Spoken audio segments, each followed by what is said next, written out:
अस्सलाम वालेकुम। आज का मेरा मौजू है औरतों की तालीम और उनकी हालात। ऐ माओ, बहनों, बेटियों को दुनिया की जीनत हो तुम, मुल्कों में रहती हो तुम, कौमों की जीनत हो तुम।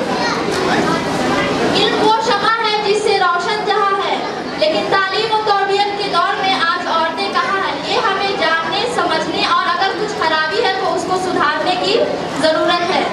जिस कौम की पहली आयत इक़रा थी, जिस कौम के नबी ने पढ़ने पर इतना जोर दिया कि वो सहाबा को भेजा करते थे कि जाओ और जाकर तालीम हासिल करो, जिस कौम के पहले वज़ीर तालीम मुसलमान थे मौलाना अबुल कलाम आज़ाद, जिस कौम के पहले वज़ीर कानून जो ये कहते थे कि शिक्षा वो सेवनी का दूध है, जो पिएगा वो दहाड़ेगा, उस कौम को सच्चर कमेटी ये कहती है कि आपका जो पढ़ने का परसेंटेज है वो SC ST से भी गया गुजरा है। लड़कों का तो हाल ये है, लड़कियों का हाल इससे भी बुरा है। इस पर मैं आपको एक कुरान की आयत सुनाना चाहूँगी, सूरह आले इमरान, सूरह नंबर 3 आयत नंबर 110।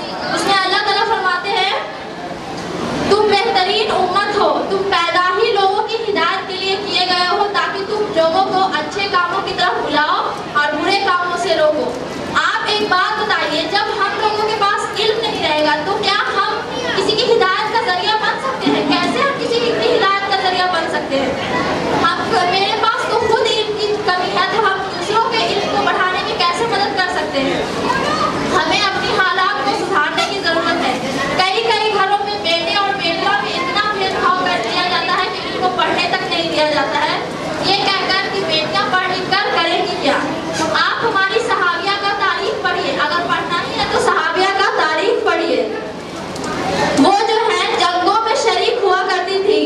उम्मे अम्मारा रज़ी अल्लाह अन्हा ताला, वो नबी सल्लल्लाहु अलैहि वसल्लम की मदद काफिरों से की थी, उन्होंने उनको काफिरों से बचाया था। और कई सहाबिया सर्जन थी, कई सहाबिया डॉक्टर थी, कई सहाबिया नर्स थी।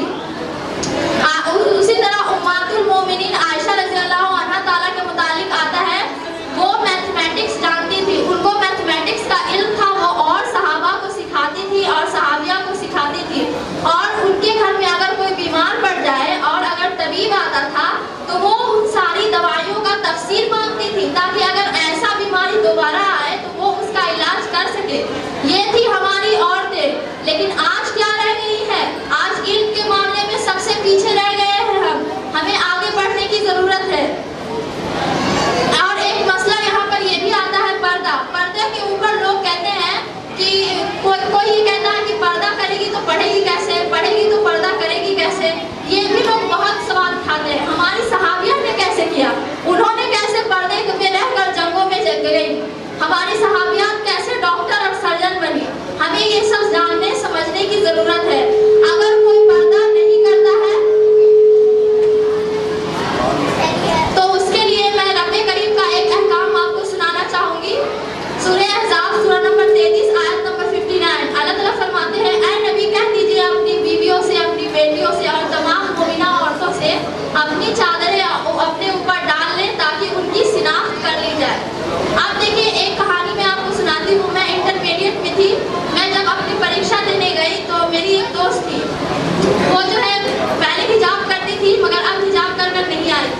हमने उससे सवाल किया कि तुम हिजाब करके क्यों नहीं आई हो, तो उसने कहा कि हमको डर लगता है कहीं एग्जाम में बैठने ना दे। यहाँ पे दो बातें साबित होती है, डरना हमें खालिक से चाहिए तो डरते हैं मखलूक से, और दूसरा ये कि औरतों को इतना पीछे रखा गया कि उनको अपने राइट्स का भी पता नहीं है।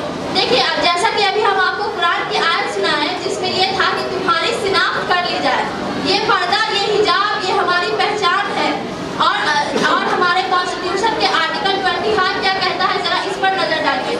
आर्टिकल 25 ये कहता है, आपको आपके धर्म को मानने, चलने और उस पर आचरण करने से कोई नहीं रोक सकता है। बस आप 3 चीजों को खतरा ना पहुंचाए, सदाचार, लोक व्यवस्था और स्वास्थ्य। तो क्या हमारे पर्दा करने से किसी के स्वास्थ्य पर कोई प्रभाव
तो वो भर भर के जहेज लेते हैं।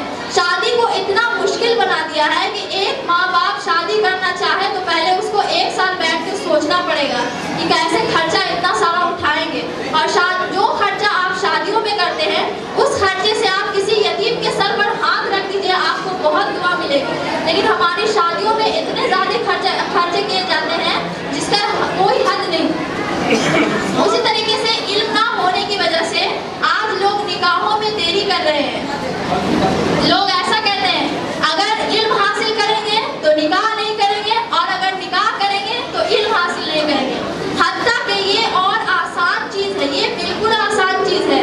अगर आपकी शादी हो गई है, अगर आपकी शादी हो गई है तो आपके लिए और बेहतरीन चीज आपको अल्लाह ताला ने एक बेहतरीन तोहफा दे दिया है जिसके सहारे आप आगे बढ़ सकती हैं, पढ़ लिख सकती है। लेकिन क्या होता क्या है कि शादी करने के बाद लड़कियों की पढ़ाई को छुड़ा दिया जाता है, जो कि बिल्कुल गलत है। निकाह जो है वो आसान करने को कहा गया है, तो यहाँ हम लोग क्या करते हैं उसको मुश्किल बना देते हैं। यही औरतों का हाल है।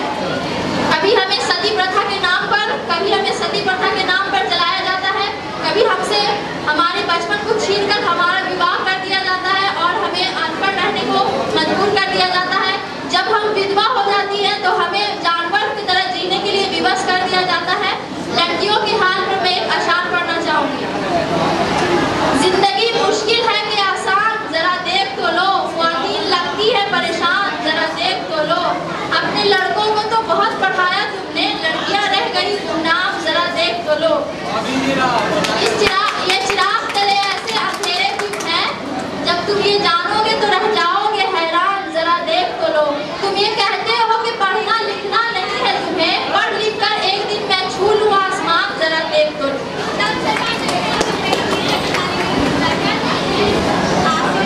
उसी तरीके से एक जहालत जो है वो बहुत सारी बुराइयों की जड़ होती है और बहुत सारी बुराइयों को अपने साथ समेटती है। आज ही जो 2 अल्फाज मैं आपके सामने रख पाई हूँ, इसका सारा श्रेय मेरी अम्मी को जाता है और मेरे सर को जाता है।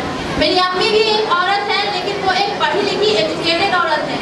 एक माँ का गोद जो होता है बच्चे का पहला स्कूल होता है। मेरी माँ का गोद मेरा पहला स्कूल था, इसलिए मैं ये 2 अल्फाज आपके सामने रख सकती हूँ। एक खानदान के लिए या एक कौम के लिए इससे बुरी कोई बात नहीं हो सकती कि उसकी औरतें जाहिल है। जब एक मर्द पढ़ता है तो वो अपने तक महदूद रहता है, मगर जब एक औरत पढ़ती है तो उससे पूरा नस्ल पढ़ता है, क्योंकि माँ की गोद जो है बच्चों का पहला स्कूल है। ये हम लोगों को जानने समझने की ज़रूरत है। अपने औरतों को आगे लाइए, पढ़ाई में लिखाई में हर फील्ड में उनको आगे बढ़ने की ज़रूरत है, क्योंकि हम लोग बहुत पीछे रह गए हैं, दुनिया बहुत आगे निकल गई है। और देखिए एक चीज़ यहाँ पे लोग ये कहते हैं कि अगर दीन का इल्म हासिल करेंगे तो दुनिया छूट जाएगा, दुनिया का हासिल करेंगे तो दीन छूट जाएगा, मगर ऐसा कुछ नहीं है। औरतों के बारे में ही मैं ये बता रही हूँ, ऐसा कुछ नहीं है। क्या कुरान में botany, zoology, math, physics, chemistry, science ऐसा नहीं है कुछ? कुरान एक बार मीनिंग के साथ पढ़ के तो देखिए। क्या इस्लाम में मैथ्स का काम नहीं आता है? इस्लाम को एक बार जान के तो देखिए। दीनी इल्म, जिसके जो दीनी इल्म से महरूम रह गया वो सारे खैर से महरूम रह गया।